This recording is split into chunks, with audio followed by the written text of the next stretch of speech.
பாயசனாலே பால் பாயசம் பருப்பு பாயசம் தான். ஆனா இன்னைக்கு கொஞ்சம் ஹெல்தியா நவராத்திரி ஸ்பெஷலா உளுந்து தேங்காய் பால் பாயசம் எப்படி பண்ணலாம்னு பார்க்கலாம். 1/4 கப் உளுந்து எடுத்திருக்கிறேன். நல்லா வாசனை வர அளவுக்கு வறுத்து எடுத்துக்கோங்க. உளுந்த வறுக்கிறனால அதுல உள்ள வலுவழுப்பு தன்மையும் கம்மியாயிரும். அதே நேரத்துல மனமும் ரொம்ப நல்லா இருக்கும்.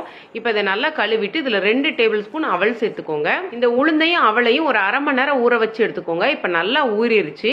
மிக்சி ஜார்ல சேர்த்து கொஞ்சம் இந்த மாதிரி கொரப்பா அரைச்சு எடுத்துக்கோங்க. இதோடவே 2 கப் தண்ணி சேர்க்கிறேன். கட்டிகள் இல்லாம கலந்ததுக்கு அப்புறமா நீங்க கேஸ் ஆன் பண்ணிட்டு நல்லா இந்த அளவுக்கு உளுந்து வெந்ததுக்கு அப்புறமா இதுல 1/2 கப் நாட்டு சர்க்கரை, கொஞ்சமா சுக்குத்தூள், கொஞ்சமா ஏலக்காய் தூள் சேர்த்து நல்லா கலந்து எடுத்துக்கோங்க. நாட்டு சர்க்கரை சேர்த்ததுக்கு அப்புறமா லோ ஃபிளேம்ல ஒரு 10 நிமிஷம் நல்லா கொதிக்க வச்சு எடுத்ததுக்கு அப்புறமா 1/2 கப் கெட்டியா இருக்க தேங்காய் பால் சேர்க்கிறேன். தேங்காய் பால் சேர்த்துட்டு ஒரு கொதி வரையுமே கேஸ் ஆஃப் பண்ணிருங்க.